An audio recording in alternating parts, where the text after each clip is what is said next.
हाँ जी, सभी को नमस्कार। चलिए, तो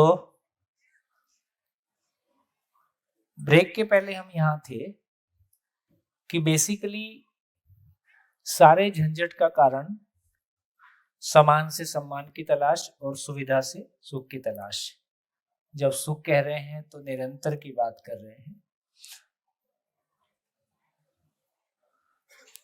चले, तो इसका मतलब ये हो गया, यदि मैं समाधान पूर्वक स्वयं में तृप्त होता हूं और परिवार में संबंध में तृप्त होता हूं, यदि मैं स्वयं में तृप्त होता हूं तो वो तृप्ति की तलाश फिर मेरे को सामान से नहीं रहती। बात पहुंची? यदि मैं स्वयं में समाधान से तृप्त हो जाता हूं, संबंध में तृप्त रहता हूं, तो फिर मेरे लिए स्टेटस सिंबल मकान या गाड़ी नहीं होगी, ये नेचुरल बात है। तो इसका मतलब है कि जिसने अपनी जिंदगी का ये 2 रिबन काट दिए, वो अपनी जिंदगी का चीफ गेस्ट हो गया। अब कोई ये आपको नहीं कह रहा है कि आपका मकान कैसा होगा, आपके कपड़े कैसे होंगे। आपको ही अपने में शोध करना है कि मैंने मेरे कपड़े पहने हैं, वो मुझको अच्छा लग रहा है इसलिए पहने हैं कि मैंने दूसरे को चमकाने के लिए पहने। आप जो कुछ भी कर रहे हैं, अच्छा लगने को खराब नहीं बोल रहे। इतने सारे कलर हैं नेचर में, इतने सारे डिजाइन हैं नेचर में, तो सारे कलर सारे डिजाइन मानव के साथ भी तमाम कलर और डिजाइन घरों के भी हैं, गाड़ियों के भी हैं, सभी चीजों के हैं। लेकिन केवल अपने में इतना ही तय करना है कि कोई चीज मैं इसलिए लेता हूं क्योंकि वो मेरी आवश्यकता है, साथ में कलर भी मुझको ठीक लग रहा है, डिजाइन भी ठीक लग रहा है, कि मैं दूसरे को चमकाने के लिए ले रहा हूं। ये दूसरे को चमकाने वाले भाग में प्रॉब्लम तो समझ में आ गया कि यदि इन दो चीजों का रिबन कट गया तो मानव की आवश्यकताएं निश्चित है, सीमित है, इस अर्थ में सीमित है, निश्चित है। तो मानव की एक प्रकार की आवश्यकता की क्लैरिटी हो गई। मानव की दूसरी प्रकार की आवश्यकता है मानव की भावनात्मक आवश्यकता असीम है। ये मानव की दो प्रकार की आवश्यकता है। अब ये भी हमारी क्लैरिटी है कि समाधान बराबर सुख। मानव की भावनात्मक आवश्यकता कैसे पूरी होगी? समाधान बराबर सुख। तो हम 4 दिन से ये चर्चा कर रहे हैं, है ना? आप सभी ये महसूस कर ही पा रहे होंगे कि जैसे जैसे चर्चा आगे बढ़ रही है, हमारा भाव और विचार पहले से आराम में आ रहा है। हमारे भीतर कोई भूतकाल की पीड़ा, वर्तमान से विरोध, भविष्य की चिंता से भी मुक्ति का रास्ता हमको दिखाई देता है। और हम हर आयाम में एक सॉल्यूशन और एक वैचारिक क्लैरिटी जिसको कि जिया जा सके, ऐसा हम चीजों को देखने की कोशिश कर रहे हैं। तो मानव की भावनात्मक आवश्यकताएं असीम है। समाधान से मानव सुखी होता है, समझने से मानव सुखी होता है। और खुशी की बात क्या है कि हर मानव के पास, हर मानव में, हर मानव में समझने की असीम क्षमता है।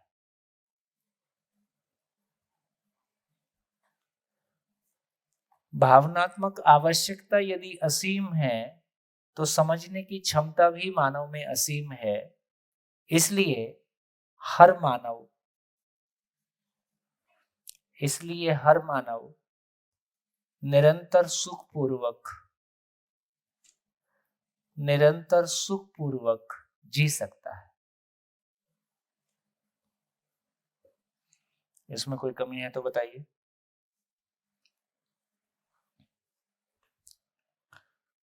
मानव की भावनात्मक आवश्यकता असीम है। मानव समाधान पूर्वक सुखी होता है। और यह भी बात ध्यान में है कि संसार नियम पूर्ण है। संसार में जो कुछ भी है सब नियम पूर्ण है, इसलिए संपूर्ण को समझा जा सकता है और मानव संपूर्ण को समझकर सुखपूर्वक जी सकता है।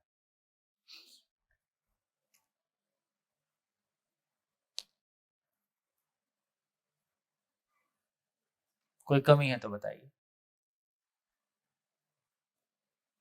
प्रैक्टिकली पॉसिबल लग रहा है कि नहीं लग रहा है? जी। ये सर, मानव की भावात्मक आवश्यकता असीम है, समाधान ही सुख है। सपोज करिए हमको किसी चीज का समाधान नहीं मिल पा रहा है, ऐसा है ही नहीं, हमको नहीं मिल पा रहा है, ये हमारी अभी वर्तमान स्थिति हो सकती है, हमारी अक्षमता हो सकती है, क्षमता अभी की हो सकती है, लेकिन अस्तित्व नियम पूर्ण है, अस्तित्व नियम पूर्ण इसलिए है। सब कुछ को समझा जा सकता है, इसलिए सुखी हुआ जा सकता है। आज मैं नहीं समझा हूं, नहीं समझने का नाम ही दुख है, क्योंकि नहीं समझने के बाद जीना होता नहीं है। एक कार का मैकेनिक है, तो समाधान की करते रहने, नहीं मिला अगर तो भी उसका प्रयास करते रहना। समाधान तो है ही। इन्हीं 7 दिनों के दौरान कम से कम इतना आपके व्यू में आ जाएगा कि समाधान तो है ही। हम मैं उसको अप्रोच करूंगा, वो एक दिन में नहीं होगा। राइट। उसमें हो सकता है साल लगे, 2 साल लगे, 3 साल लगे, लेकिन ये भी हम देखें कि हमारी फिजिकल नीड के लिए हमने 22-25 साल की एजुकेशन ली है, उसके बाद 10 साल मेहनत करी है, तो कॉन्फिडेंस आया है। राइट। तो हमारी भौतिक आवश्यकताओं के लिए हमने 30 साल मेहनत की है, क्या हमारी भावनात्मक आवश्यकता के लिए हम 3 साल लगाने के लिए तैयार नहीं है? राइट। तो मात्र 3 साल भी लगा लेंगे, अभी बोल रहा हूँ 1 साल भी लगा लो, अभी बोल रहा हूँ 3 महीने ही कम से कम लगा लो, तो एक लेवल का कॉन्फिडेंस आ जाएगा 11 जुलाई से 10 अक्टूबर। ठीक, ये 3 महीने की बात कर रहे हैं। 3 महीने लगाने से यदि एक लेवल का कॉन्फिडेंस आ जाए, उसके बाद पीछे लौट के देखना नहीं पड़ेगा। और ये बात भी समझने की है, देखो आप तो कम से कम हमारी एज के आसपास या हमसे बड़े ही हो, कि हमने भौतिक यदि समृद्धि को, यदि समृद्धि तो क्या कहें, अमीरी को पाया है, तो ये एक पीढ़ी में नहीं आई, इसमें भी 2-3 पीढ़ियां लग गई। हम याद कर लें कि हमारे दादाजी या हमारे परदादा लोग कैसे जिए, तो ये देखा कि 3 पीढ़ियों ने मेहनत किया, तो एक लेवल की भौतिक अमीरी हमारे परिवारों में आ गई। तो 3 पीढ़ियां इसमें भी सोच लें, क्या दिक्कत है? Thank you. तो काम मुश्किल नहीं है। और जब हम मानव जाति की बात करते हैं, एक मानव जाति की बात करते हैं, तो वो तो हजारों साल की यात्रा है। 2 लाख साल की यात्रा में 3 साल लग जाए, 10 साल लग जाए, क्या फर्क पड़ता है?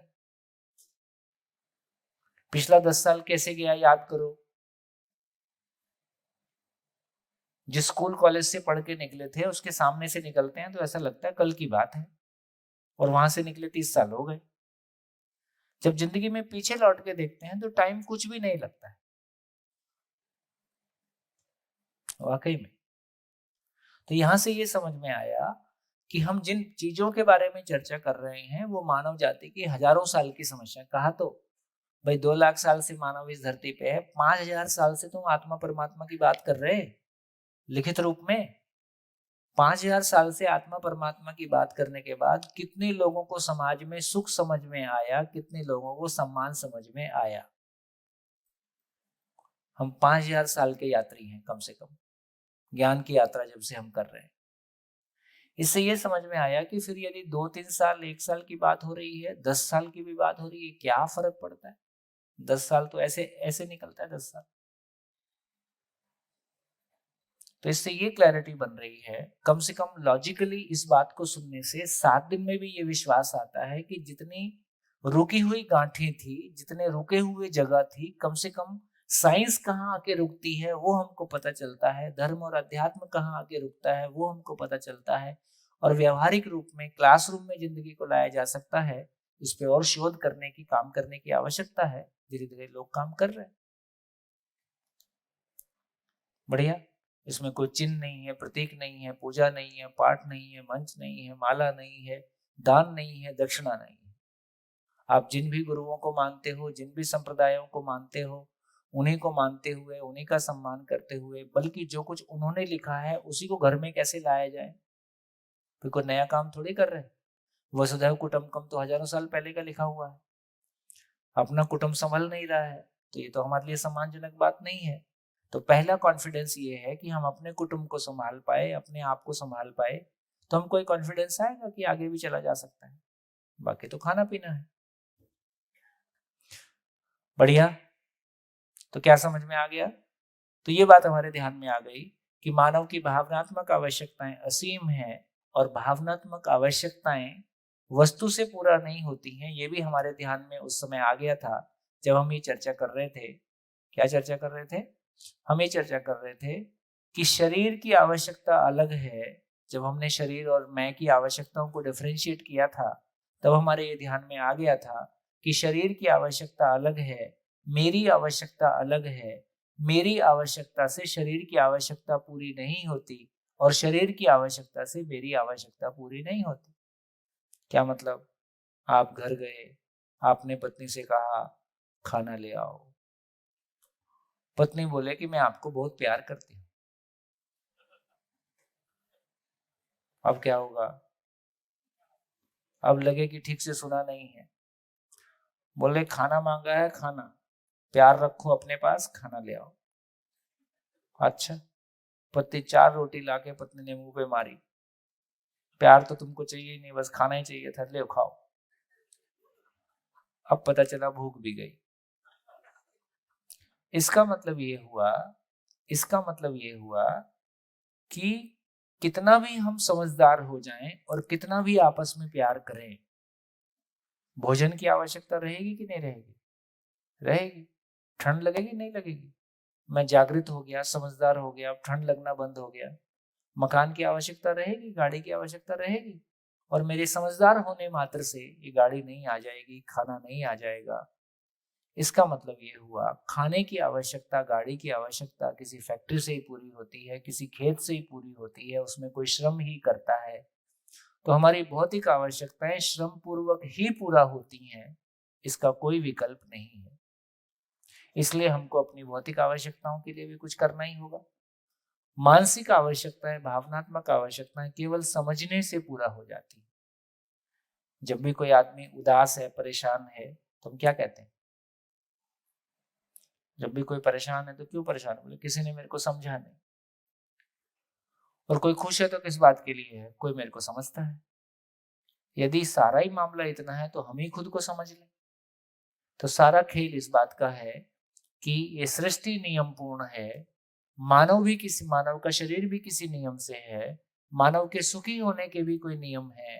वो नियम को मैं पहचान सकता हूँ और क्लासरूम में पहचान सकता हूँ तो जिंदगी बिल्कुल मुश्किल नहीं है। जिंदगी आदमी के पास क्षमताएं बहुत ज्यादा हैं, जिंदगी की आवश्यकता बहुत कम है। सारी जिंदगी देखो ना, कितना टाइम हमारा प्रोडक्टिव यूज होता है, कितना टाइम हमारा केवल वेस्ट हो रहा होता है। सुबह से शाम तक देखो कितना टाइम को हम सदुपयोग करते हैं, प्रोडक्टिव यूज में करते हैं। अभी तो प्रोडक्टिविटी का अभी प्रोडक्टिविटी के नाम पे हमको पता है कि केवल पैसा बढ़ाना है। प्रोडक्टिविटी तो खुशी की भी है ना। तो सही अर्थों में देखेंगे तो हमारे तन का, मन का, धन का हम कितना सदुपयोग करते हैं, हमारी मानसिक क्षमताओं का कितना सदुपयोग करते हैं, हमारी शरीर की क्षमताओं का कितना सदुपयोग करते हैं, है ना। आदमी को लक्ष्य समझ में आ जाएगा तो आदमी बहुत कुछ कर डालेगा। अभी तो लीकेज बहुत ज्यादा है, मिसयूज, मिसमैनेजमेंट खूब ज्यादा है।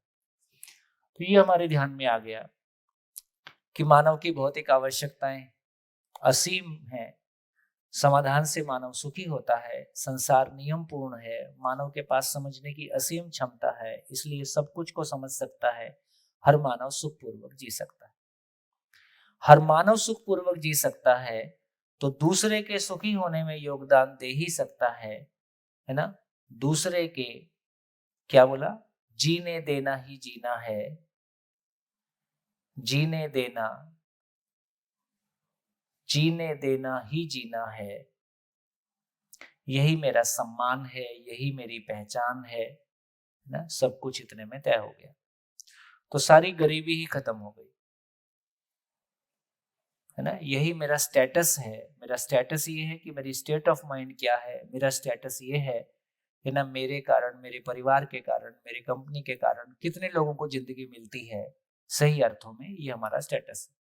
इस रूप में कहें तो मानव की भौतिक आवश्यकताएं सीमित हैं। अब पता चला कि साधन पर्याप्त है। कैसे पर्याप्त है? यदि पेड़ पौधों को देखेंगे तो पेड़ पौधों को जिंदा रहने के लिए हवा, मिट्टी, पानी, प्रकाश की आवश्यकता है। यदि नेचर का डिजाइन देखेंगे तो जितने पेड़ पौधे धरती पे हैं उसकी तुलना में हवा, मिट्टी, पानी, प्रकाश कितना ज्यादा है? बहुत ज्यादा है। तो इससे ये समझ में आया कि नेचर की जो इकोनॉमी है वो इकोनॉमी ऑफ एबंडेंस है। जितनी जिस चीज की आवश्यकता है उससे बहुत ज्यादा उपलब्धता नेचर में है। आप देखेंगे जिन चीजों की हमारी आवश्यकता कम है वो कम मात्रा में उपलब्ध है, जिन चीजों की हमारी आवश्यकता ज्यादा है, लोहा ज्यादा मात्रा में आवश्यकता है, गोल्ड कम मात्रा में आवश्यकता है, तो धरती पे गोल्ड कम उपलब्ध है, लोहा ज्यादा उपलब्ध है। इस सारी चीजों को पूरी पूरी व्यवस्था को देखेंगे तो जिनके बच्चे कम हैं, जो ज्यादा बच्चे देते हैं उनकी आयु कम है, जो कम बच्चे देते हैं उनकी आयु ज्यादा है। कुत्ता बिल्ली 6 महीने में 6 देते हैं। हथनी का गर्भ 24 या 27 महीने का है, एक बार में एक ही बच्चा देती। हथनी 6 महीने में 6 दे दे तो बहुत मुश्किल हो जाएगी। तो इससे ये समझ में आता है कि ये पूरी सृष्टि अपने आप में एक व्यवस्था है। इस पूरी सृष्टि में जो कुछ भी है वो रूप में, रंग में, साइज में, शेप में, आयु में, गुण में, धर्म में, हर डायमेंशन से एक दूसरे के साथ अपने किसी रिलेशन को पहचानता है। ये अद्भुत है। मेरे को लगता है कि बच्चों के साथ इस प्रकृति में व्यवस्था को समझने की दृष्टि को पैदा किया जाएगा, उसके बाद वो खुद ही सब जगह व्यवस्था का दर्शन करते रहेगा। व्यवस्था का दर्शन करते करते वो खुद भी व्यवस्थित हो जाएगा। अब इस सब जगह केवल हमको भोग का दर्शन करना है। ये बहुत, मेरे को लगता है कि मुश्किल काम नहीं है। केवल एक क्रिटिकल मास, एक फैमिली में सब कोई सहमत हो जाते हैं तो चीजें मूव होना शुरू हो जाती हैं। एक समाज का भी क्रिटिकल मास होता है, तो धीरे धीरे वो क्रिटिकल मास उपलब्ध हो रहा है। तो इससे ये समझ में आया, मानव की भी देखेंगे तो मानव अनाज कितना खाता है। एक दिन में 400 ग्राम इंटरनेट पे लिखा है, 1 kg मान लें, 1 kg into 365 days into 80 years पहले चला गया तो बचेगा। कुल इतना खाता है। इसको बोला 320 क्विंटल। 320 क्विंटल 80 साल में, 80 साल में 320 क्विंटल, और 1 एकड़ में 20 क्विंटल पैदा करते हैं, वो भी 4 महीने में करते हैं। 2 महीने में करेंगे तो 40 क्विंटल हो जाएगा। 40 क्विंटल 1 साल में पैदा करते हैं 1 एकड़ में, तो 80 साल में 320 क्विंटल पैदा करना है तो ये लगभग 1/10 ऑफ एकड़ आता है। भारत में अभी भी प्रति व्यक्ति 1 एकड़ जमीन उपलब्ध है। यदि अनाज की बात करेंगे तो शायद हम पूरे एशिया को खिला दें, इतना पैदा कर सकते हैं, यदि मिसमैनेजमेंट जैसी चीजें नहीं रहेंगी। तो इससे पता चलता है कि आज भी हमारे देश में अनाज का उत्पादन करने वाला वर्ग सबसे कमजोर है, टेक्निकली, फाइनेंशियली। और यदि मिसयूज और मिसमैनेजमेंट को देखेंगे तो पूछो मत। तो उसके बावजूद भी देश में 3 साल का रिजर्व हमेशा उपलब्ध रहता है। यदि अपना अपना मकान देखेंगे, अपने अपना घर का रूफ एरिया देखें और पर हेड से डिवाइड कर रहे हैं, पर हेड रूफ एरिया कितना आता है, देखें करके, पर हेड रूफ एरिया कितना आता है, करें डिवाइड। अपने अपने घर का रूफ एरिया देखें और घर में रहने वाले लोगों से डिवाइड करके पर हेड रूफ एरिया निकालें। प्रति व्यक्ति कितने स्क्वायर फीट जमीन आपके हिस्से में आ रही है, आपके घर में कितना। देखो, शहरों में आदमी 2 BHK 3 BHK के फ्लैट में रहता है, लगभग 1200 स्क्वायर फीट में रहता है, लगभग 4 आदमी रहते हैं, तो 300 स्क्वायर फीट एरिया पर हेड आ गया है, 250। तो लगभग शहरों में काफी गरीबी है इस मामले में। किसी भी गांव में जाके पर हेड स्क्वायर फीट एरिया बोलेंगे तो वो 1000 फीट से कम नहीं आएगा। तो शहर काफी गरीब है, मुंबई तो और ज्यादा गरीब है। वो तो उसमें 3 टायर सिस्टम में सो रहे, बहुत मुश्किल है। चेयर में लिफ्ट, अच्छा अच्छा, तो ये सब मामला है।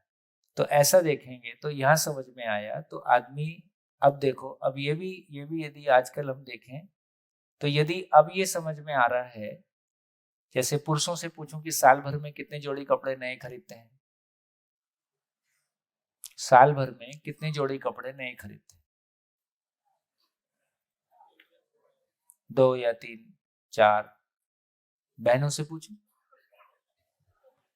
आज तक परमिशन नहीं मिली है मेरे को, 20 साल हो गए, 20 साल से लगातार एप्लीकेशन लगाने के बावजूद आज तक बहनों ने परमिशन नहीं दिया है कि बहनों से पूछा जाए। तो कभी कभी मैं सोचता हूँ कपड़ों के आंसू आते होते तो सैलाब आ जाता। कितने तो यही सोच सोच के बेचारे डिप्रेशन में चले गए होंगे, मेरा नंबर कब आएगा। तो ऐसा देखेंगे तो अब कितने लोग ये कह सकते हैं कि यदि मेरे को पड़ोसी को चमकाने की जरूरत खत्म हो जाए, जो कि समाधान पूर्वक आने से हो जाती है, तो इस शरीर यात्रा के लिए कपड़े पर्याप्त। कितने लोग ऐसा कह सकते हैं? मैं देखो, आज और अभी समृद्धि है कि नहीं? समृद्धि का मतलब है आवश्यकता से अधिक होने का भाव। समृद्धि का मतलब है आवश्यकता से अधिक होने का भाव, और हमारे पास कितना भी रहे, अपने से ज्यादा वाले को देख के हमेशा अपनी गरीबी होने का भाव। तो इससे हमको मुक्ति नहीं मिली। इसका मतलब है जब तक अपनी जिंदगी के दोनों रिबन नहीं काटेंगे, सामान से सम्मान की तलाश, सुविधा से सुख की तलाश, तब तक हम अपनी आवश्यकताओं को पहचानने की जगह में आ ही नहीं सकते। इसलिए बढ़िया सूत्र है, समाधान के बिना धरती पे एक भी मानव समृद्ध हो नहीं सकता। समाधान के बिना धरती पे एक मानव समृद्ध हो नहीं सकता, क्योंकि समाधान की रोशनी में मैंने पहचाना कि शरीर की आवश्यकता अलग है, मेरी आवश्यकता अलग है, दोनों के पूरा होने का तरीका अलग है। शरीर की आवश्यकता से मैं की आवश्यकता पूरी नहीं हो सकती, और मैं की आवश्यकता से शरीर की आवश्यकता पूरी नहीं हो सकती। जिंदा रहने का सामान जीने के काम नहीं आता। ये जो हमारी क्लैरिटी बनती है, एक बार मैं अपनी आवश्यकताएं पहचान लेता हूँ, मेरा सम्मान मेरे पास सुनिश्चित हो जाता है, मेरा सुख मेरे पास सुनिश्चित हो जाता है। तो मेरे को ये जो स्टेशन पे रहता है ना, अल्लाह के नाम पे दे दो, अल्लाह के नाम पे दे दो, वो भौतिक भीख मांगता है, हम मानसिक भावनात्मक भीख मांगते हैं। अब तो मेरे कपड़े के नाम पे दे दो, अब तो मैंने कंपनी का ब्रांड पहन लिया, अब तो दे दो, अब तो मेरी पीएचडी के नाम पे दे दो, अब तो मेरे मकान के नाम पे दे दो, अब तो मेरी गाड़ी के नाम पे दे दो, अब तो मेरी साड़ी के नाम पे दे दो।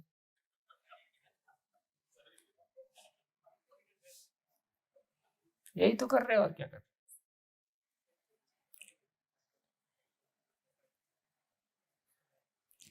ये मानसिक भिखारी पने से मुक्ति मिल जाए तो आज जितने साधन हैं उतने पर्याप्त हैं। आज जैसा मकान है, आज जैसी गाड़ी है, तो पता चलेगा कि इसको बदलने की जरूरत ही नहीं है, सब कुछ बहुत बढ़िया है, रईसी में काम चल रहा है।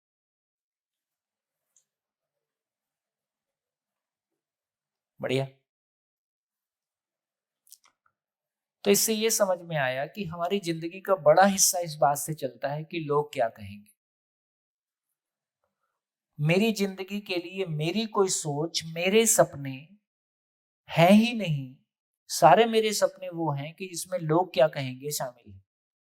इसका मतलब मैं मेरी जिंदगी जी रहा हूं कि कट पेस्ट जी रहा हूं, कॉपी पेस्ट जी रहा हूं। तो मेरी जिंदगी ओरिजिनल मेरे पास नहीं है, मैं उसको जी भी लेता हूं तो कहीं नहीं पहुंच पा रहा हूं, क्योंकि वो कट पेस्ट। तो यहां से ये समझ में आया कि मेरे पास साधन पर्याप्त हैं, है ना। मानव की भौतिक आवश्यकताएं निश्चित हैं, साधन पर्याप्त हैं। इसलिए खुशी की बात यह है कि हर मानव में आवश्यकता से अधिक उत्पादन की क्षमता है। हर मानव में आवश्यकता से अधिक उत्पादन की क्षमता है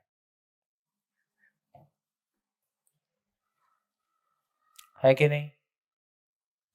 तो जितना एक महिला या पुरुष किचन में बना सकता है, सारा खा नहीं सकता। जितना एक व्यक्ति खेत में पैदा कर सकता है, सारा खा नहीं सकता। फैक्ट्री में जितना एक व्यक्ति प्रोड्यूस कर सकता है, सारा यूज कर नहीं सकता। अभी भी कमाने वाले खाने वालों के बीच में 1:5 का रेशियो है, तो भी हमारा काम चल ही रहा है। और अभी हमारी पूरी शिक्षा हमको नॉन प्रोडक्टिव बनाती है ना, हमको कोई चीज प्रोड्यूस नहीं करनी है, केवल मुंह से बोलना है, ऐसा हमको सिखाती है, तो भी काम चल ही रहा है।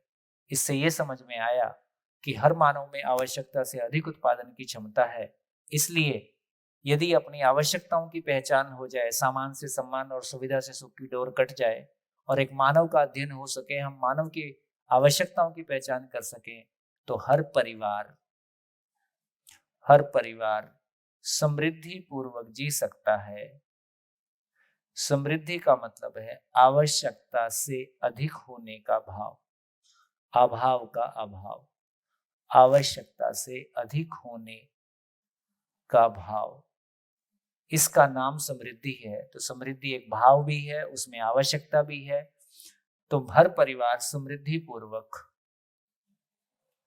जी सकता है।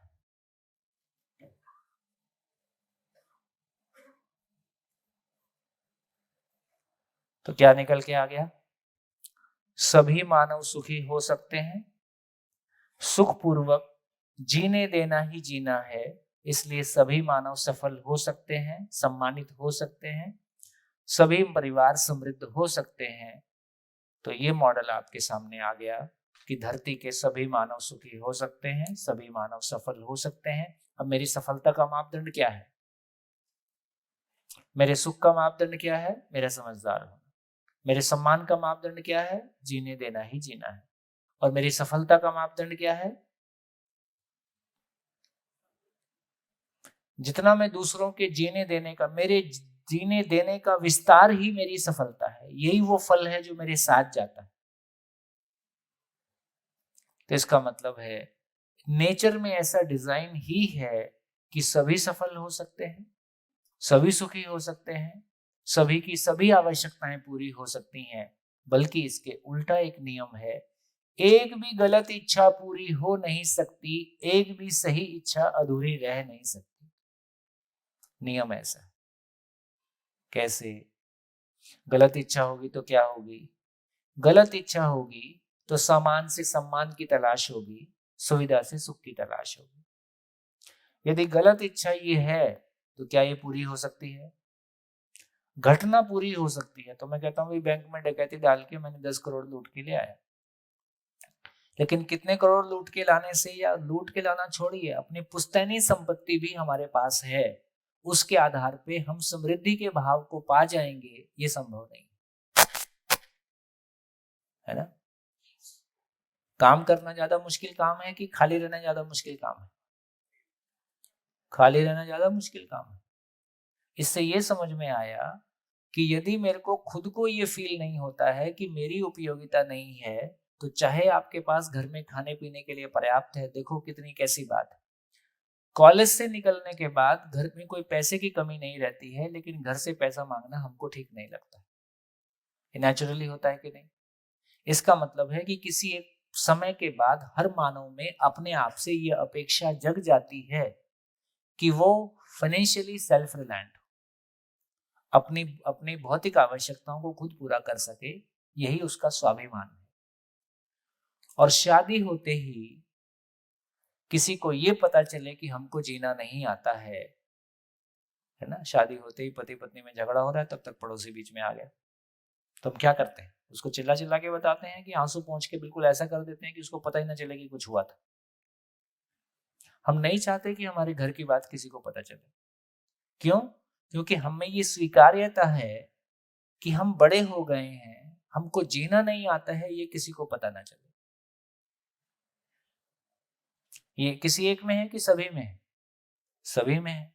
इसका मतलब है जवानी आते आते हमको जीना भी आ जाए, हमको जिंदा रहना भी आ जाए, हम अपने परिवार के साथ बढ़िया से जी सकें, शिकायत मुक्त, अभाव मुक्त, ये हम सबकी स्वीकार्यता है, हम सबकी आवश्यकता है।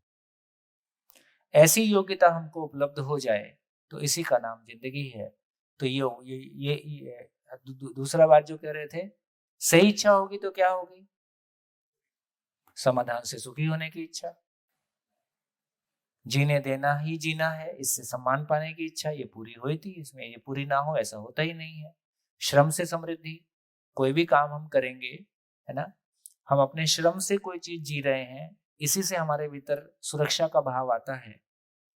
तो इजी मनी, नंबर 2 का पैसा, पुश्तैनी पैसा, डकैती का पैसा, ये कोई भी पैसा आपके भीतर समृद्धि का भाव नहीं दे सकता, ये भी नियम है। तो नेचर की सेटिंग देखिए, कई लोग क्या है कि अपने से अच्छा जीने की कोशिश की है, दूसरे लोगों ने उनसे ज्यादा पैसा कमा लिया, तो उनको लगता है नहीं यार मैं कुछ गलत कर दिया क्या। तो अपने सही को भी हम गलत ठहराने लगते हैं दूसरों के कंपैरिजन में। मैं सफल हूं, मैं ऐसा मानता हूं, पर मेरा दोस्त ज्यादा सफल हो गया है इसलिए मैं असफल हो गया हूं। यदि मेरे को ये क्लैरिटी होगी, तो इसका मतलब है कि सभी के पास पैसा एक जैसा होगा, सभी के मकान का साइज एक जैसा होगा, सभी के पास गाड़ियां एक जैसी होंगी, हम सभी एक जैसे पतले लंबे मोटे होंगे। तो इसका मतलब है ये अलग अलग ही रहेगा, लेकिन मैं अपने आप को कहां फिट करूंगा। तो मैं इस बात को इवेल्युएट कर पाता हूं कि जितनी मेरी जरूरत है उससे ज्यादा उपलब्ध है, खत्म। फिर आपके पास कितना भी सही, ना आपको देख के मेरे को जलन होगी, ना आपको देख के प्रतिक्रिया होगी, ना आपको देख के मेरे को प्यार ही आएगा, है ना। ऐसी स्थिति है तो मैं अपनी स्थिति में ठीक हूं। दूसरे को देख के मैं अपने आप को छोटा महसूस करता हूं, उसके प्रति प्रतिक्रिया आती है, उसके प्रति गुस्सा आता है, इसका मतलब है मैं अपनी स्थिति से संतुष्ट नहीं हूं। तो जब तक मैं मानव लक्ष्य को नहीं पहचानता, तो मानव लक्ष्य की रोशनी में मैं अपने आप को इवेल्युएट करता हूं। मानव लक्ष्य की, तो मेरी यात्रा है, मेरी यात्रा आपकी यात्रा को मैं आपकी यात्रा से कंपैरिजन करने की जरूरत नहीं है। आप कुछ अच्छा जी रहे हैं तो मैं आपसे प्रेरणा पा सकता हूं, मैं कुछ अच्छा जी रहा हूं तो आप मेरे से प्रेरणा पा सकते हैं। ये कम ज्यादा, छोटा बड़ा, हीनता अहंकार, युद्ध और संघर्ष का माहौल खत्म हो जाता है। बढ़िया, लिख डालिए क्या समझ में आया इस पूरी चर्चा से, क्या समझ में आया, क्या आप तक पहुंचा, कोई कंफ्यूजन है, कोई चीज अटक रही है तो बोलिए। माइक। नमस्ते भैया। अभी हम जो व्यवसाय करते हैं कुछ खुशी से या आनंद से करते हैं, हमारी खुशी के लिए कुछ ऐसी ऐसी चीजें हम बनाते हैं। तो हमारे कुछ क्लाइंट्स है, वो लोग ये बोल रहे हैं आप इसको बड़े एस्पेक्ट में करो, इसका बहुत ज्यादा मार्केट है, इसको ऐसे करो, आपको क्या हम हेल्प करेंगे। अब मेरा ये कहना है कि मैं जितना कर रहा हूँ उतना मुझे अच्छा लग रहा है, उतना कर रहा हूँ, उससे ज्यादा नहीं करना है। आपको उससे अगर कोई दिक्कत है, तकलीफ है तो आप बताइए। बोले नहीं ऐसा तकलीफ दिक्कत कुछ नहीं है, लेकिन हमें बहुत अच्छा लगता है और बहुत लोगों को जरूरत है, और मैं इससे शायद वो मुझे प्रेरणा देते हैं, लेकिन मेरे समझ में नहीं आ रहा है मुझे क्या करना चाहिए, और शायद मैं करना भी नहीं चाहता हूँ। इस स्थिति में मैं क्या करूँ? देखिए यही सब बातें हैं कि क्या करें, कितना करें, क्यों करें।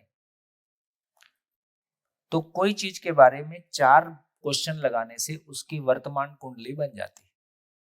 क्यों, क्या, कैसे, कितना। बिजनेस क्यों, बिजनेस क्या, बिजनेस कैसे, बिजनेस कितना। शिक्षा क्यों, शिक्षा क्या, शिक्षा कैसे, शिक्षा कितना। तो किसी भी चीज के पीछे 4 क्वेश्चन लगा दीजिए, तो उसका आंसर आपको मिल जाएगा।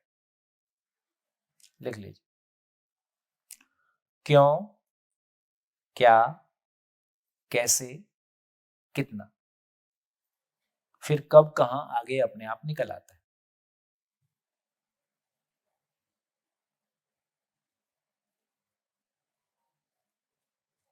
तो बिजनेस क्यों, क्यों करना है बिजनेस।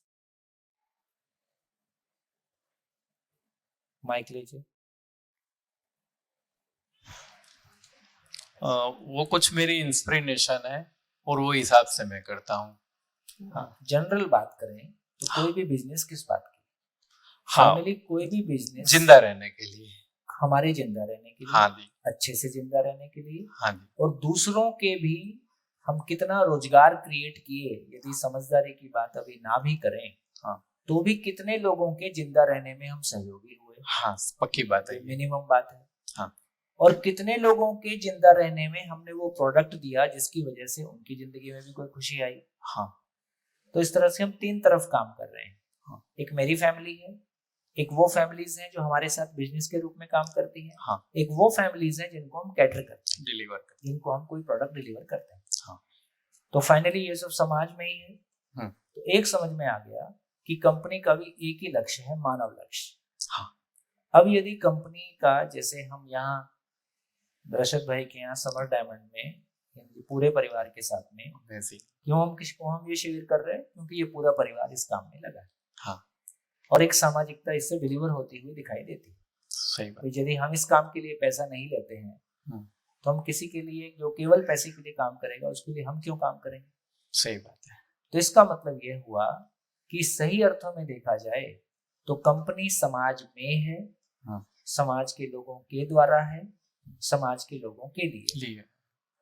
अब हम जिंदा रहने के स्थान पर कंपनी का ट्रांसफॉर्मेशन किए, हम कंपनी को जीने के स्वरूप में ले आए। हाँ। अब कंपनी चलाने वाला परिवार भी अभी तक जिंदा था। हाँ। अब जीने की समझ आएगी तो वो भी जीने के स्वरूप में आ गया। हाँ। तो वहां काम करने वाले सभी लोग धीरे धीरे जीने के स्वरूप में आएंगे। सही बात। तो हम कंपनी में लोगों के जिंदा रहने के साथ साथ उनके जीने का सामान भी दे पाए। हाँ। देखो अभी हम बात करते हैं सैलरीज की, बात करते हैं टर्नओवर की, बात करते हैं हम तनख्वाह की, बात करते हैं मनख्वाह का क्या होगा। तनख्वाह मतलब तन को खिलाने का जुगाड़, मनख्वाह का क्या होगा, मन को खिलाने का जुगाड़। मन को खिलाने का जुगाड़। तो मन की बात तो हम कर ही नहीं रहे हैं। तो एक युवा 22 साल 24 साल की जिंदगी में हमारी कंपनी में आया और वो हमारी नहीं तो किसी और की कंपनी में गया और उसकी पूरी जिंदगी गुजर गई जिंदा रहने के लिए। तो उसका जीने का क्या होगा। सही बात। तो सही अर्थों में कहें तो जहां हम अपना प्राइम टाइम लगा रहे हैं, 9 से 5 का समय, 9 से 6 का समय लगा रहे हैं, वहां तनख्वाह भी मिले और मनख्वाह भी मिले। यस, समझ गए सर। बढ़िया। अब तनख्वाह और मनख्वाह फिर जिनके लिए काम कर रहे हैं उनके लिए भी मिले, जिनको हमारा प्रोडक्ट जाता है ना, उनके साथ भी गेट टुगेदर करेंगे साल में एक बार, 6 महीने में एक बार, 3 महीने में एक बार, और उनको भी बताएंगे हम प्रोडक्ट ही नहीं देते हैं, जिंदगी भी देते हैं। अब उसके साथ हमारा कस्टमर रिलेशन कैसा होगा, हमारा कस्टमर बेस कैसा होगा। हमारे कस्टमर बेस के साथ हमारी वो कनेक्टिविटी बन जाएगी तो पीढ़ी दर पीढ़ी कस्टमर चलेगा। सर सारे क्लाइंट एक घर परिवार जैसे हो घर गए परिवार जैसे, और काफी और हम वैल्यू फॉर मनी दे रहे हैं। अच्छे बड़े हमारे मन में ये भाव नहीं है कि हम उनका शोषण कर लें। नहीं, कभी नहीं आता ऐसा, है ना। हम भी उनको वैल्यू फॉर मनी दे रहे हैं। हाँ जी। ये जो कनेक्टेडनेस बनी तो पता चला कि व्यवसाय माध्यम बन गया समाज की जागृति के लिए। हाँ सर, पक्का आशीर्वाद है आप लोगों का। और कितना एक्सपेंशन करना है बस जिसमें आपका सुख बना रहे। या भाई मैं फैक्ट्री के लिए कि फैक्ट्री हमारे लिए। तो अल्टीमेटली कोई भी व्यवसाय कुछ परिवारों को और समाज को कैटर करता है। यदि ये सारे परिवार उसमें रिस्पॉन्सिबल होंगे, इनमें रिस्पॉन्सिबिलिटी आएगी तो वो दबाव हमारे ऊपर नहीं रहेगा। अभी ज्यादा एक्सपेंशन करने का दबाव ये रहता है कि सारा प्रॉफिट मेरे ही पास आए। नहीं जब ये प्रॉफिट वाला दबाव नहीं रहेगा, मेरी कंपनी सभी के लिए प्रेरणादायी हो जाए। हाँ सर। और मैं कंपनी का एक ऐसा मॉडल देता हूं जो कि पूरे विश्व के लिए प्रेरणादायी होगा, फिर इसका टर्नओवर अपने आप सेट हो जाएगा। हम तो क्वालिटी के लिए काम करेंगे, टर्नओवर अपने आप बढ़ता है। हाँ ये बात तो सही है सर। जितना सहज रूप में बढ़ेगा उतना बढ़ेगा। हमारा पंचलाइन भी है सर, क्वालिटी इज इंटीग्रेटेड, तो वी डिलीवर इट। क्वालिटी अभी हम प्रोडक्ट की बात करते हैं, क्वालिटी आदमी की बात नहीं करते। Quality with integrity, quality produce करने वाला मानव है, जिसके लिए क्वालिटी डिलीवर हो रही है वो भी मानव है। हाँ। तो क्वालिटी के लिए मानव है कि मानव के लिए क्वालिटी है? मानव के लिए क्वालिटी है। तो हम कुछ भी करें, मानव में क्वालिटी को मल्टीप्लाई करते हैं। इससे कम में न चलाने वाले को तृप्ति मिलेगी, न चलने वाले को तृप्ति मिलेगी, न जिसके लिए काम कर रहे हैं उसको तृप्ति। हाँ, पक्का, शुक्रिया। बहुत आराम से, इसमें कोई कंपटीटर नहीं आएगा। आ जाओ जिसको मैदान में आना है। हम तो चाहते ही इसमें कंप्यूटर आ जाए।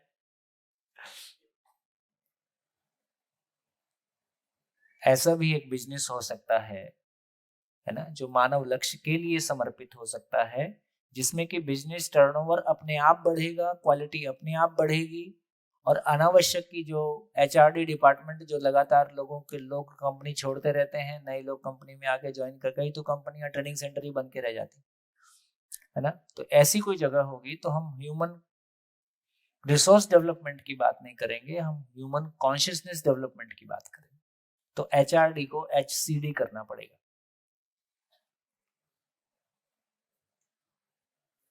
बहुत कुछ बदल जाए, बदलने की जरूरत है। अभी वर्ल्ड की सारी कंपनीज का मैनेजमेंट सिस्टम इंसेंटिव बेस्ड है, उसको हिंदी में कहें तो लालच आधारित है। ज्यादा लालच देके आदमी से ज्यादा काम कराया जाए और उसमें उसकी जिंदगी छीन ली जाए, वो ना घर का रहे ना घाट का रहे, है ना। क्या बोलते हैं 40 साल में, क्या बोलते हैं वो, बर्नआउट। तो माँ एक व्यक्ति की पारिवारिक जिंदगी भी सुखद हो, उसकी व्यवसायिक जिंदगी भी सुखद हो, ये सारी चीजों को देखने जाएंगे। अल्टीमेटली व्यवसाय के लिए मानव है कि मानव के लिए व्यवसाय? तो मानव के लिए व्यवसाय है, उसमें मानव की भाव और विचार की ग्रोथ नहीं होती है, तो फिर कुल मिला के व्यवसाय के द्वारा मानव का इस्तेमाल कर लिया गया। ये घाटे का सौदा है, इससे हमको तृप्ति नहीं मिलने वाली। बोलिए क्या लगता है, प्रैक्टिसेबल है कि नहीं है? तो हर कंपनी में ऐसा हॉल रहेगा जहां लगातार कंपनी के परिवारों के शिविर चलते रहेंगे, समाज के शिविर भी चलते रहेंगे, कंपनी के लोग ही चलाते रहेंगे, समाज के लोग ही कंपनी अपने आप, अभी भी कंपनी सीएसआर फंड और तमाम काम करती ही है ना। सीएसआर फंड की बात अभी होती है कि नहीं?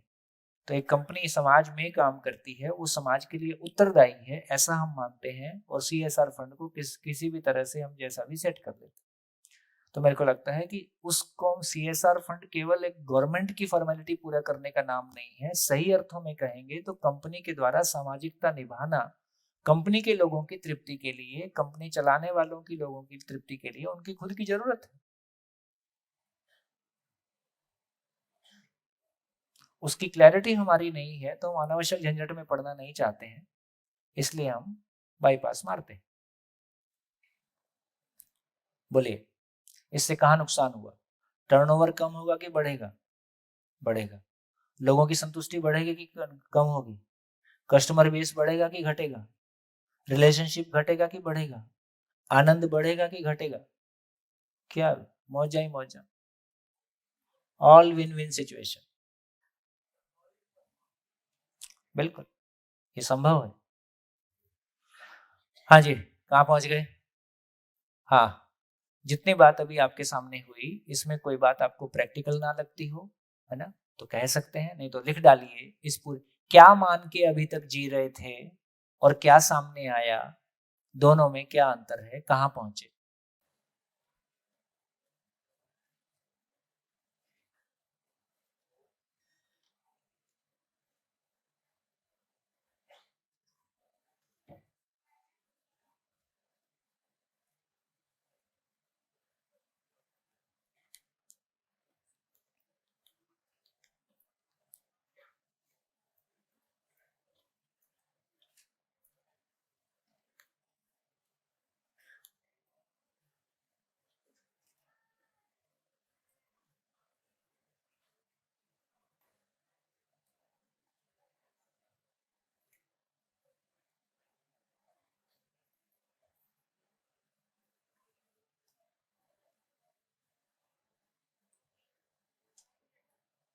कितने लोग लिख रहे हैं? हाथ उठाएं।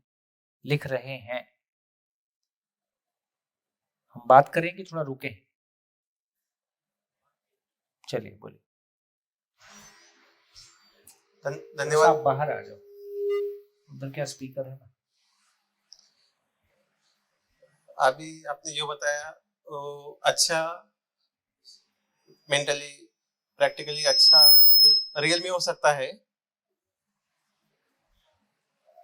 हेलो, अभी जो आपने बताया तो सही बताया कि लालच का, इंसेंटिव का, कंपनियों का जो कुछ है, तो ये हो सकता है, बराबर है।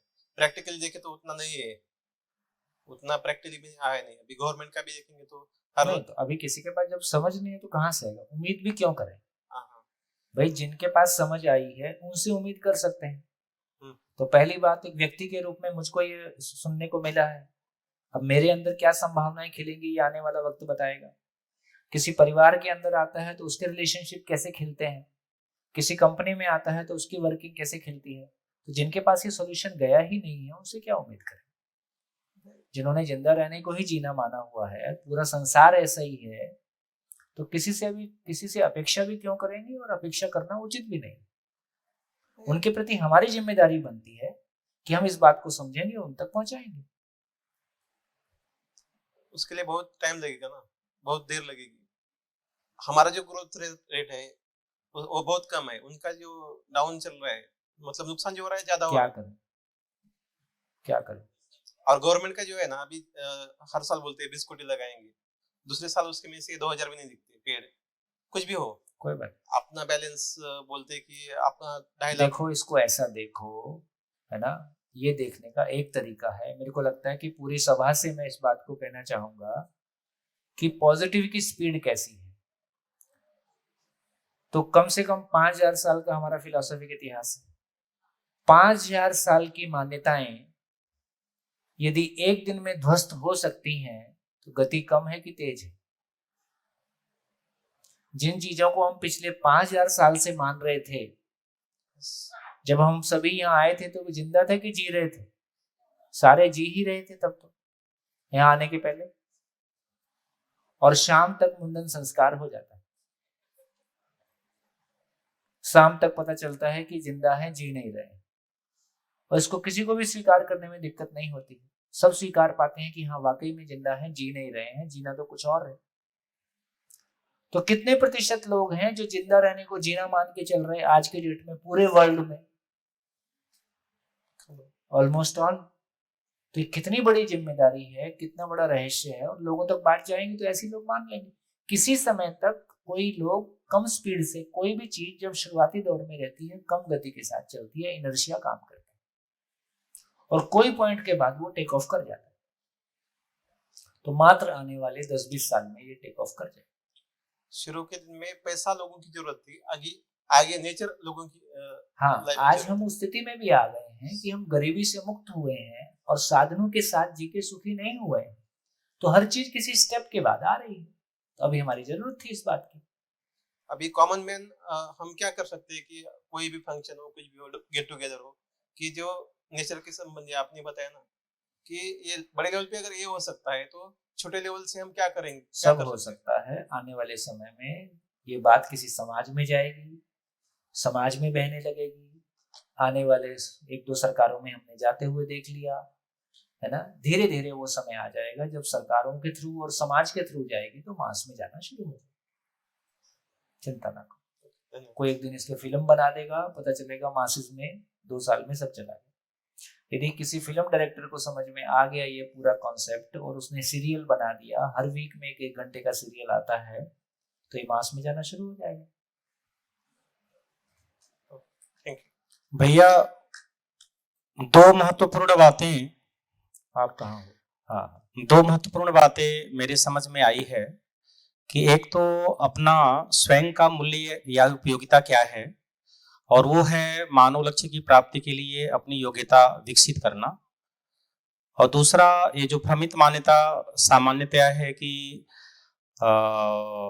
जो आवश्यकताएं असीम हैं और साधन सीमित हैं, ये मामला उल्टा हुआ है।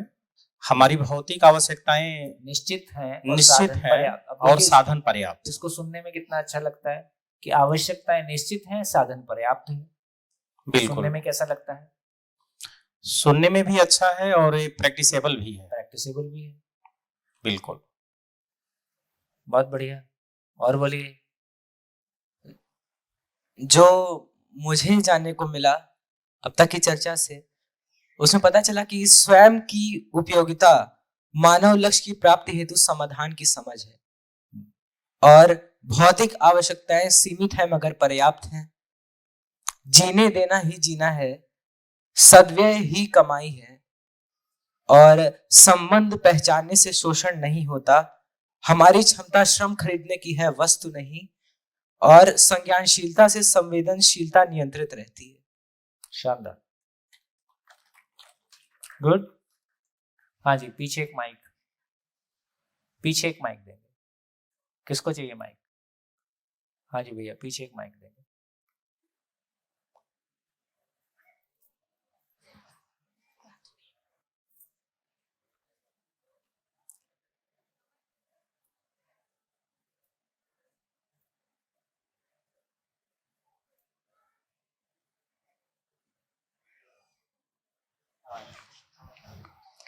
आपने अभी अभी बोला माइक कि थोड़ा दूर कर दीजिए, माइक थोड़ा नीचे। समाधान के बिना एक भी मानव समृद्ध नहीं हो सकता। जी ये मैं भी मानती हूँ, आपने अभी अभी कहा तो। लेकिन अभी थोड़ी देर बाद पहले आपने एक और बात बताई कि हम जो जी रहे हैं अभी, तनख्वाह में मनख्वाह में नहीं जी रहे हैं, और खास करके इंसेंटिव की दुनिया में जी रहे हैं, मतलब लालच की दुनिया में। अगर हम लालच की दुनिया में जी रहे हैं या जीना चाहते हैं, तो हमारी जो परिवार है उसकी भी कुछ जरूरतें अगर हमें पूरी करनी है, तो ये समाधानी यहाँ पर होना ठीक रहेगा या इंसेंटिव की दुनिया में जीना सही रहेगा? देखिए, मतलब बात तो इतनी कह रहे हैं ना कि परिवार में ना साधन की कमी हो ना कमी का एहसास हो। नहीं, कमी का एहसास तो कभी कभी होने लगता है। हाँ, क्योंकि वो हमें वो बताया जाता है नहीं, कि वो हो या नहीं हो, हम क्या चाहते हैं, कमी का एहसास हो कि नहीं हो? कमी का एहसास तो नहीं होना चाहिए, लेकिन कभी कभी लग जाता है कि ये कम है। इसका मतलब समझ नहीं है। इसका एक ही मतलब हुआ कि अभी हमारी समाधान नहीं बना है, समझ नहीं बना है, समझन नहीं है। तो एक क्लैरिटी हमारी ये बनी कि किसी भी व्यक्ति को कब लगेगा कि उसकी आवश्यकता पूरी हो गई। जब आवश्यकता की पहचान ही नहीं है, जैसे पेट में खाना खाने से कोई पॉइंट के बाद ये लगता है कि अब आवश्यकता पूरी हो गई, अब खाया तो वॉमिटिंग हो जाएगा, या अब मेरा पेट भर गया तो मैं नहीं खाता हूँ। तो उसी तरह से मेरे परिवार की आवश्यकता कितनी है, कितने पैसे आने से मेरा परिवार में मेरी आवश्यकता पूरी हो जाएगी। जब आवश्यकता की पहचान नहीं है, आवश्यकता डिफाइन हो रही है कि पड़ोसी के पास कितना है, और पड़ोसी बदलता रहता है, तो सारी जिंदगी मेरी आवश्यकता कम ही रहने वाली है, मेरा लालच बढ़ने ही वाला है, उस बीच में संबंध छूटने ही वाला है, उस बीच में शरीर छूटने ही वाला है, कुल मिला के हम कहीं पहुंचने वाले नहीं है। तो यदि हमारी ये क्लैरिटी बन जाए कि शरीर की आवश्यकता अलग है, मेरी आवश्यकता अलग है, यदि मैं अपनी आवश्यकताओं को पहचान पाता हूँ और उसके पूरा करने के तरीके को ठीक से पहचान पाता हूँ, शरीर की आवश्यकता के लिए कोई स्किल मेरे पास हो और बाकी के लिए जीवन की आवश्यकता के लिए, मैं की आवश्यकता के लिए कोई समझण मेरे पास होगा, तो दोनों आवश्यकता पूरी हो गई। तो मेरी आवश्यकताएं किसी के कंपैरिजन में नहीं है। बस इस कंपैरिजन से मुक्ति पाते ही हम अपनी आवश्यकता पहचान लेते हैं, अपनी आवश्यकता को पूरा करने का तरीका बना लेते हैं। लालच जब भी हमारे भीतर होता है, हमारा रिमोट कंट्रोल दूसरे के पास होता है, हम खुद भी अपने आप में हल्कापन महसूस करते हैं। तो अपने भीतर लालच तो कभी भी हमको स्वीकार नहीं है। हाँ, वो हमसे अभी नियंत्रित नहीं है, हम उसको हैंडल नहीं कर पाते, ये अलग बात है। तो अपनी आवश्यकताएं परिभाषित हो जाए, मूल बात इतनी है। ये योग्यता हमारी नहीं बनी। तो पहले से भी मैंने दो बातें आपके सामने कही हैं। दो योग्यताएं हमारे पास नहीं है। अपनों के साथ तृप्ति पूर्वक जिया जा सकता है, इस बात की योग्यता। दूसरे परिवारों से प्रभावित हुए बिना अपने परिवार की आवश्यकता को निर्धारित किया जा सकता है। ये दोनों योग्यताएं हमारे पास पूरे विश्व की सारी यूनिवर्सिटीज में पढ़ने के बावजूद नहीं आई, तमाम धर्म और अध्यात्म करने के बावजूद भी नहीं आई है। ये एक नई बात, और इससे कम में जीना नहीं होगा एक परिवार का। तो एक परिवार जीना चाहता है तो परिवार में ना शिकायत हो, ना अभाव हो, ना अभाव की मानसिकता हो। एक परिवार समाधान समृद्धि पूर्वक जी सके, ये तब संभव है जब मानव के होने की क्लैरिटी उसको होगी, मानव की आवश्यकताओं की क्लैरिटी उसको होगी। बढ़िया। हेलो जी, और बोलिए। भैया, आप जब से जीवन विद्या के साथ जुड़े हैं, इतने दिन हो गए, 4 दिन का शिविर हो गया है, तो आज जो टॉपिक आप हमें समझाते जा रहे हैं, तो पॉजिटिविटी बढ़ रही है कि नहीं, कुछ अच्छा होगा, परिवार में भी अच्छा होगा, समाज में भी अच्छा होगा, शिक्षा में भी अच्छा होगा और एक बेहतर समाज बन के बाहर आएगा। जैसे कि आज हमारे देश के लोग आउट ऑफ कंट्रीज में जाके वो बहुत कुछ जो जिंदगी के लिए जाते हैं, तो मुझे ये दिख रहा है कि सब जीने के लिए वो दूसरे कंट्रीज वाले लोग फ्यूचर में हमारे यहाँ आएंगे और जीना कैसा है ये सीखेंगे। हमारा तो प्रोफेशन ही टीचिंग का है, तो हमें भी कभी जो स्कूल में जाते हैं और कभी घर पे आते हैं तो लगता है कि क्या दिया बच्चों को।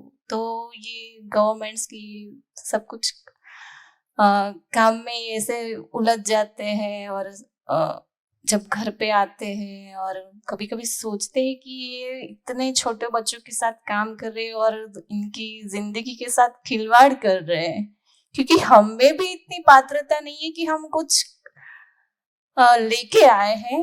स्टेज पे तो है, पद पर तो है, लेकिन जो कमी महसूस हो रही थी कि नहीं, हम नहीं है इनके लिए परफेक्ट। तो अब यहाँ आके लग रहा है कि नहीं, कुछ यहाँ से लेके जाएंगे समाज के लिए, बच्चों के लिए और परिवार के लिए लेके जाएंगे और स्वर्ग जैसी दुनिया बनेगी। शानदार। देखो 4 दिन सुनने मात्र से स्वर्ग दिखने लगा, और क्या चाहिए। तो आप सभी जीते जी स्वर्गवासी हो जाएं, ऐसी मेरी काम।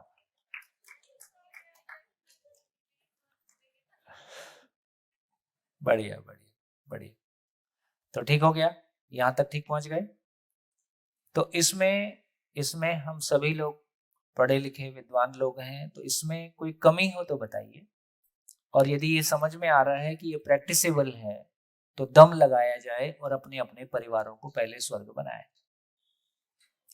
जब परिवार कह रहा हूं तो हमारा विद्यालय भी परिवार है, हमारी फैक्ट्री भी परिवार है, हमारा ऑफिस भी परिवार है। और जब कोई एक व्यक्ति काम करता है तो वो एक नहीं काम करता है, उसके पीछे पूरे परिवार की ताकत लगी होती है। तो व्यक्ति अकेला नहीं होता है, व्यक्ति परिवार मानव ही होता है, परिवार के प्रतिनिधि के रूप में होता है।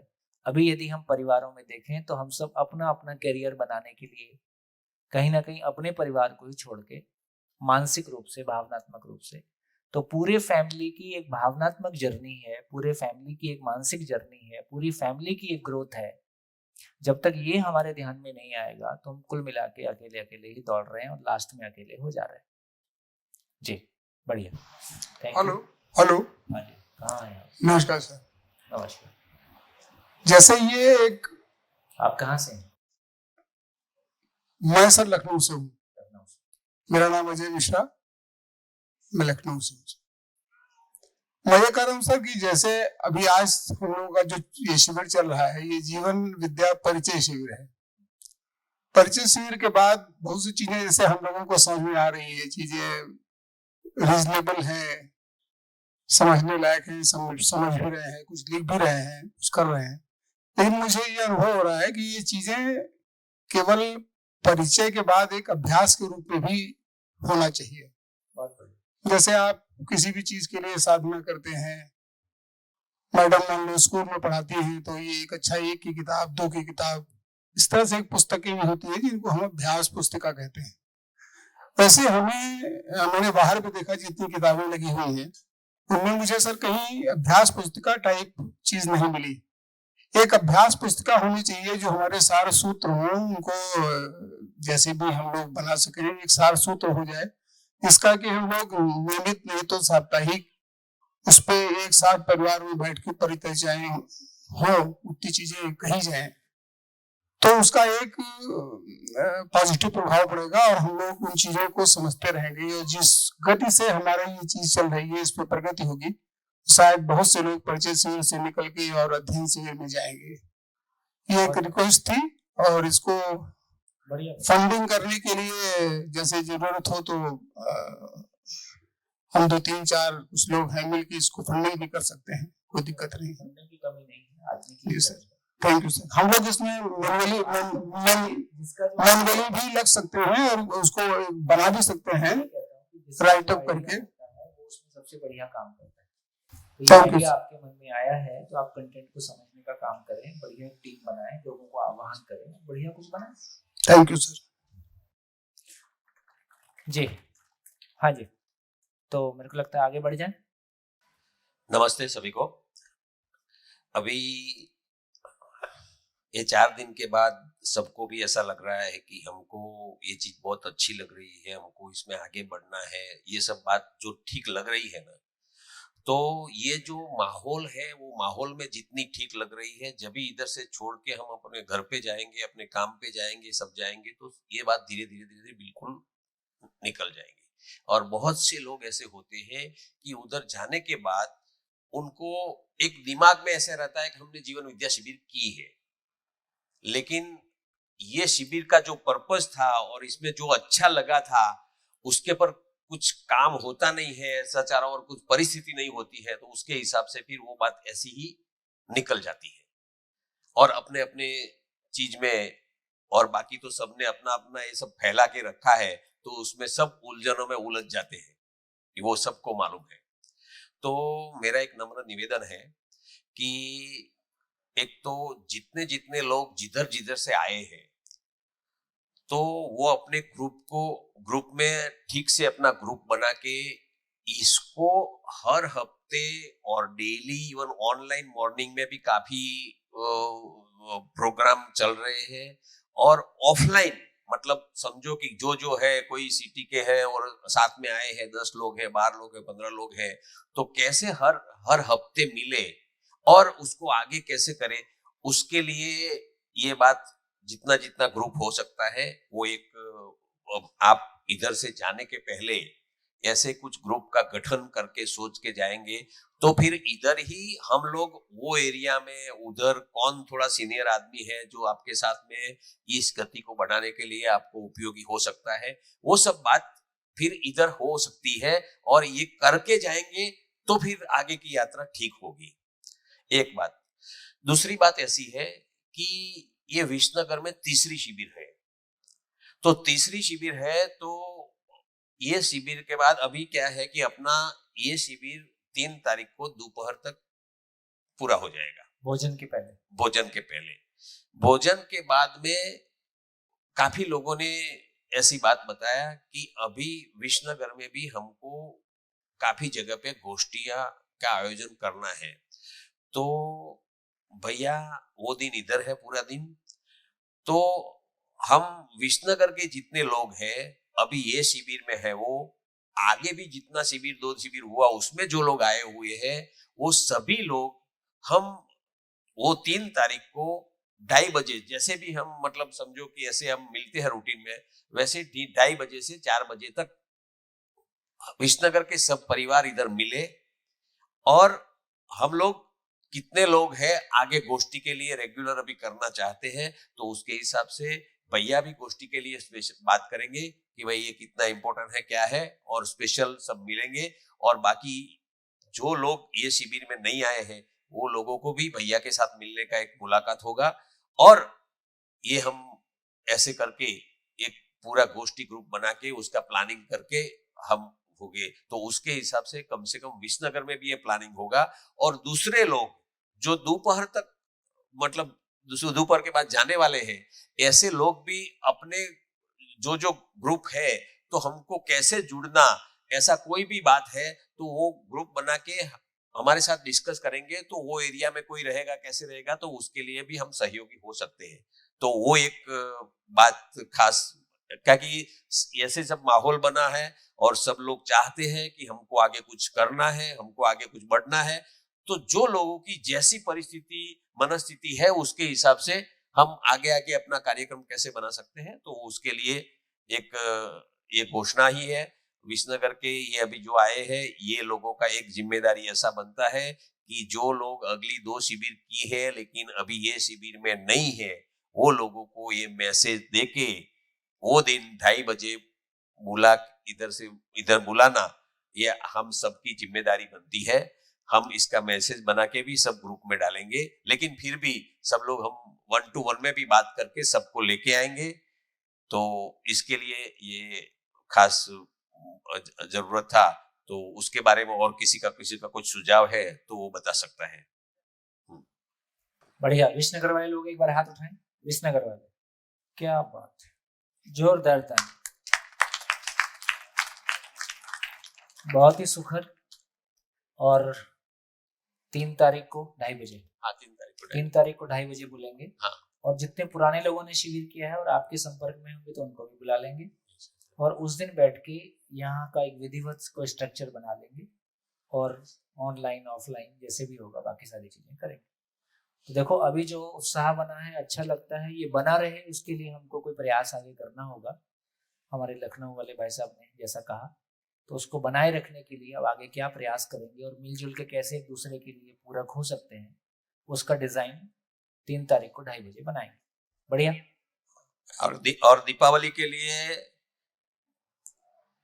जो दीपावली के वेकेशन में भैया की शिविर है, और वो अभी ये टाइम जो सिचुएशन हुई कि लास्ट में 3 दिन पहले से हमको बुकिंग बंद करना पड़ा और ये सिचुएशन हुई, और अभी ये और होने वाला है, ये मेरे को दिखता है, बराबर है। तो उसके हिसाब से जो लोग चाहते हैं उसका थोड़े दिन में ही हम लिंक करने वाले हैं, तो उसमें जो लोग चाहते हैं तो उसमें अपना रजिस्ट्रेशन जल्दी से जल्दी करवा दे, और हम उसमें प्रायोरिटी देंगे। जो परिवार के साथ आएंगे हाँ। उनको प्रायोरिटी देंगे। जो परिवार पूरे के पूरे होंगे, परिवार के 4 मेंबर हैं तो चारों एक साथ, 10 हैं तो 15 हैं तो 15 एक साथ, तो पहले उन परिवारों को प्रायोरिटी देंगे जो पूरी फैमिली एक साथ बैठ रही है, क्योंकि ऐसी फैमिली यदि एक साथ बैठती है तो लौट के उनका घर ही मंदिर बन जाता है, तो दूसरे के लिए प्रेरणा रूप हो जाते हैं। तो वो एक बात है, तो एक जस्ट सुनना है।